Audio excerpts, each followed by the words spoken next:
ഉലുവയെ പറ്റി എല്ലാവർക്കും അറിയാവുന്ന കാര്യമാണ്. കർക്കിടക മാസത്തിൽ നമ്മുടെ ആരോഗ്യത്തിന് നല്ലൊരു പങ്ക് ഉലുവ വഹിക്കുന്നുണ്ട്. ഉലുവ കൊണ്ട് ആരോഗ്യപ്രദമായ ഒരു റെസിപ്പിയാണ് ഞാൻ ചെയ്യാൻ പോണത്. 1 ടേബിൾ സ്പൂൺ ഉലുവ തലേ ദിവസമേ കഴുകി വെള്ളത്തിൽ കുതിർക്കാൻ വെച്ചതാണ് കേട്ടോ. അത് നമുക്കൊന്ന് വേവിക്കാനായിട്ട് എടുക്കാം. കുതിർക്കാനിട്ട വെള്ളത്തോടെയാണ് ഉലുവ വേവിച്ചെടുക്കാനുള്ളത്. അതുകൊണ്ടാണ് ഉലുവ നന്നായിട്ട് കഴുകി തന്നെ കുതിർക്കാനിടണം എന്ന് പറയണത്. ഉലുവ നമുക്ക് വേവിക്കാനായിട്ട് വെക്കാം. ഉലുവ ശരീരക്ഷീണം അകറ്റാനും അതുപോലെ തന്നെ ശരീരത്തിലെ ചൂട് കുറയ്ക്കാനും തലമുടി വളർച്ചയ്ക്കൊക്കെ അത്യുത്തമമാണ്. പിന്നെ വേറെ അസുഖങ്ങൾക്കുള്ള മരുന്ന് കഴിക്കുന്നവർ ഇത് ഉപയോഗിക്കുന്നത് ഒരു ഡോക്ടറിൻ്റെ അനുവാദത്തോടു കൂടി മാത്രമായിരിക്കണം. അതുപോലെ തന്നെ ഷുഗറിൻ്റെ മരുന്ന് കഴിക്കണവർ, അങ്ങനെ സ്ഥിരമായി മരുന്ന് കഴിക്കണവർ ഡോക്ടറിൻ്റെ അനുവാദത്തോടു കൂടി മാത്രമേ ഇതൊക്കെ ഉപയോഗിക്കാവൂ. അല്ലാതെ പൂർണ്ണ ആരോഗ്യമായിട്ടിരിക്കണവർ, കുട്ടികൾ, അവർക്കൊക്കെ ഇത് കഴിക്കാൻ കേട്ടോ. ഉലുവ വെന്ത് കിട്ടിയിട്ടുണ്ട്. അപ്പോൾ ഇത് ചൂടാറാനായിട്ട് വെക്കാം. ഇനി അതിന് ഞാൻ മധുരത്തിനായിട്ട് എടുത്തിട്ടുള്ള കരിപ്പട്ടിയാണ് കേട്ടോ. കുറച്ച് കരിപ്പട്ടി ഞാൻ ചെത്തിയെടുക്കുകയാണേ. ഏകദേശം 1 ഗ്ലാസ് കരിപ്പട്ടിയോളം ഞാൻ എടുത്തിട്ടുണ്ട് കേട്ടോ. അത് ചെത്തിയെടുക്കാം. എന്നിട്ട് കുറച്ച് വെള്ളം ഒഴിച്ച് ഒന്ന് ഉരുക്കിയെടുത്തുകൊണ്ട് വന്നതാണ്. കരിപ്പട്ടി ഉരുക്കിയെടുത്തിട്ടുണ്ട്. 1 തേങ്ങാപ്പാലും 2 തേങ്ങാപ്പാലും ഞാൻ റെഡിയാക്കി വെച്ചിട്ടുണ്ട്. 1.5 കപ്പോളം 2 തേങ്ങാപ്പാലും 1/4 കപ്പോളം 1 തേങ്ങാപ്പാലും എടുത്തിട്ടുണ്ട്. വേവിച്ചെടുത്ത ഉലുവ ചൂടാറിയതിനു ശേഷം ആ വെള്ളത്തിൽ തന്നെ ഒന്ന് അരച്ചെടുക്കാം കേട്ടോ. അത് നന്നായിട്ട് അരച്ചെടുത്തുകൊണ്ട് വരണേ. കുറേശ്ശെ അരച്ചാൽ മതിയേ. ആദ്യം അരച്ച് ഒന്ന് അരഞ്ഞതിന് ശേഷം മാത്രം അടുത്തും കൂടെ ഇട്ട് നന്നായിട്ട് രണ്ടും കൂടെ ചേർത്ത് അരച്ചാൽ മതിയേ.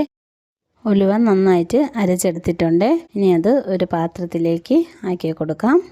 തലമുടി സമൃദ്ധമായി വളരാൻ ഉലുവ കഴിക്കുന്നത് കൊണ്ട് നല്ല ഒരു ഗുണം തന്നെ ഉണ്ട് കേട്ടോ. അതും ഈ കർക്കിടക മാസത്തിൽ. അരച്ചെടുത്ത ഉലുവ ഈ പാത്രത്തിലോട്ട് മാറ്റി കൊടുക്കുകയാണ്. ഇനി അതിലേക്ക് 2 തേങ്ങാപ്പാലാണ് കേട്ടോ ഒഴിച്ചു കൊടുക്കാൻ വേണ്ടി പോണത്. 2 തേങ്ങാപ്പാൽ ഒഴിച്ച് നന്നായിട്ട് ഇളക്കി യോജിപ്പിക്കണം. കട്ടകളില്ലാതെ ഇളക്കി യോജിപ്പിക്കണേ. ഇനിയിപ്പോൾ കട്ടകളുണ്ടെന്ന് പറഞ്ഞുകൊണ്ട് വിഷമിക്കൊന്നും വേണ്ട. നമ്മളിത് കുറുക്കിയെടുക്കാൻ നേരത്ത് തുടരെ ഇളക്കുമ്പോൾ തന്നെ ഈ കട്ടകളൊക്കെ ഉടഞ്ഞു കിട്ടിക്കോളേ. നന്നായിട്ട് തേങ്ങാപ്പാലിൽ കൂടെ ഈ ഉലുവ ഇളക്കി യോജിപ്പിച്ചതിന് ശേഷം ഇനി ഇത് കുറുക്കിയെടുക്കാം. ഇനി ഇത് അടുപ്പിൽ വെച്ച് കുറുക്കിയെടുക്കാം.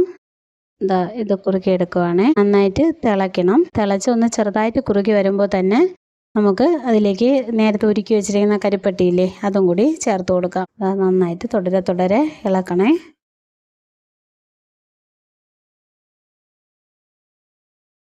ഇപ്പോൾ കട്ടകളൊന്നും ഇല്ലാതെ നന്നായിട്ട് കിട്ടിയണ്ട.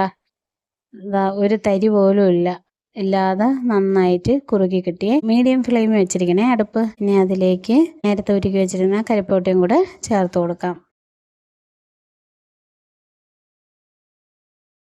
കരിപ്പട്ടിയും കൂടെ ചേർത്ത് കൊടുക്കുവാണേ. അപ്പോഴും നന്നായിട്ട് ഇളക്കി യോജിപ്പിക്കണം. ഇനി കരിപ്പട്ടി ഒഴിച്ചു കൊടുത്ത് നന്നായിട്ട് തിളച്ച് കുറുകണം. ഒരുപാട് തിളച്ച് കുറുകണ്ട, നമുക്ക് കുടിക്കാൻ പാകത്തിനല്ലേ. അതുകൊണ്ട് നന്നായിട്ടൊന്ന് തിളച്ച് കിട്ടണം. കരിപ്പട്ടി ഒഴിച്ചു കൊടുത്ത് നന്നായിട്ട് ഇളക്കി കൊടുക്കണം കേട്ടോ. ഫസ്റ്റ് ടൈമാണ് എൻ്റെ വീഡിയോ കാണുന്നതെങ്കിൽ എൻ്റെ ചാനലൊന്ന് സബ്സ്ക്രൈബ് ചെയ്യണേ. അതുപോലെ എൻ്റെ വീഡിയോയ്ക്ക് ലൈക്കും കമൻറ്റും ഷെയറും ഒക്കെ കൊടുക്കണേ. കരിപ്പട്ടി ഒഴിച്ചു കൊടുത്തതിന് ശേഷം നന്നായിട്ട് തിളച്ച് കിട്ടിയിട്ടുണ്ട്. ഈ ഒരു പരുവമാണ് കേട്ടോ വേണ്ടത്. ഇനി ലോ ഫ്ലെയിമിൽ വെച്ചതിന് ശേഷം അതിലേക്ക് ഒരു 1/2 ടീസ്പൂണോളം ചുക്ക് പൊടിച്ചതും അതുപോലെ തന്നെ ഒരു 1/4 ടീസ്പൂണോളം ഏലക്ക പൊടിച്ചതും കൂടി ചേർത്ത് കൊടുക്കാം. ഏലക്ക പൊടിച്ചതും കൂടി ചേർത്ത് കൊടുത്ത് ഇനി നന്നായിട്ട് ഇളക്കി യോജിപ്പിക്കണം. നന്നായിട്ട് ഇളക്കി യോജിപ്പിച്ച് കൊടുക്കണം. പിന്നെ ഇത് ലൂസാണെന്നൊന്നും വിചാരിക്കേണ്ട കേട്ടോ. ഈ ഒരു അളവിൽ വേണം ഇതിരിക്കാനായിട്ട്. കുറച്ച് കഴിയുമ്പോൾ കട്ടിയാവും. ഉലുവ ആയതുകൊണ്ട് നല്ല കട്ടിയാവും. അപ്പോൾ നമ്മളിത് ഡ്രിങ്കിൻ്റെ പരുവത്തിൽ കുടിക്കുന്നത് കൊണ്ട് ഇതിനിത്തിരി ലൂസ് വേണം കേട്ടോ. ഉലുവ തിളച്ച് കുറുകി വന്നിട്ടുണ്ട്. ഇനി അതിലേക്ക് ചേർത്ത് കൊടുക്കാൻ പോകുന്നത് 1 തേങ്ങാപ്പാലാണ്. 1 തേങ്ങാപ്പാൽ ഒഴിച്ച് കൊടുക്കുമ്പോൾ തിളയ്ക്കാനൊന്നും പാടില്ല. ചെറുതായിട്ട് ചൂടായി വരണതാണ് അതിൻ്റെ പരുവം കേട്ടോ. 1 തേങ്ങാപ്പാലും കൂടെ ഒഴിച്ചു കൊടുത്ത് നന്നായിട്ട് ഇളക്കി യോജിപ്പിച്ച് എടുക്കണം.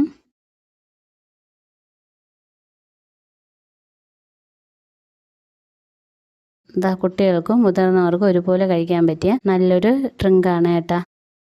ഈ ഒരു കർക്കിടക മാസത്തിൽ എല്ലാവരും ഇതുണ്ടാക്കി നോക്കണേ. മിക്ക ആൾക്കാർക്കും അറിയായിരിക്കും. ഉണ്ടാക്കിയിട്ടില്ലാത്തവർ ഒരിക്കലെങ്കിലും ഇതൊന്ന് ഉണ്ടാക്കി കഴിച്ച് നോക്കണേ. പ്രസവരക്ഷയ്ക്കും അനുയോജ്യമായ ഒരു മരുന്നാണ് കേട്ടോ ഈ ഉലുവാപ്പാല്. ഇതിനെ ഉലുവാപ്പാല് എന്നാണ് കേട്ടോ പറയാറുള്ളത്. അപ്പോൾ എല്ലാവരും ഇത് ട്രൈ ചെയ്ത് നോക്കണം. ഇതുവരേക്ക് എന്നെ സപ്പോർട്ട് ചെയ്ത എൻ്റെ എല്ലാ പ്രിയപ്പെട്ടവരോടും ഒരുപാട് നന്ദിയുണ്ട്. തുടർന്നും നിങ്ങളുടെ സപ്പോർട്ട് ഞാൻ പ്രതീക്ഷിക്കുന്നു. നിങ്ങളുടെ സപ്പോർട്ട് ഉണ്ടെങ്കിൽ മാത്രമേ എനിക്ക് തുടർന്നും വീഡിയോ ചെയ്യാനും ഇടാനും ഒക്കെ കഴിയുള്ളൂ. അതുകൊണ്ട് വീണ്ടും നിങ്ങളുടെ സപ്പോർട്ട് പ്രതീക്ഷിക്കുന്നു. ഇനി അടുത്ത വീഡിയോയിൽ കാണുന്നത് വരെ എല്ലാവർക്കും എൻ്റെ നന്ദി. Thanks for watching. ബൈ.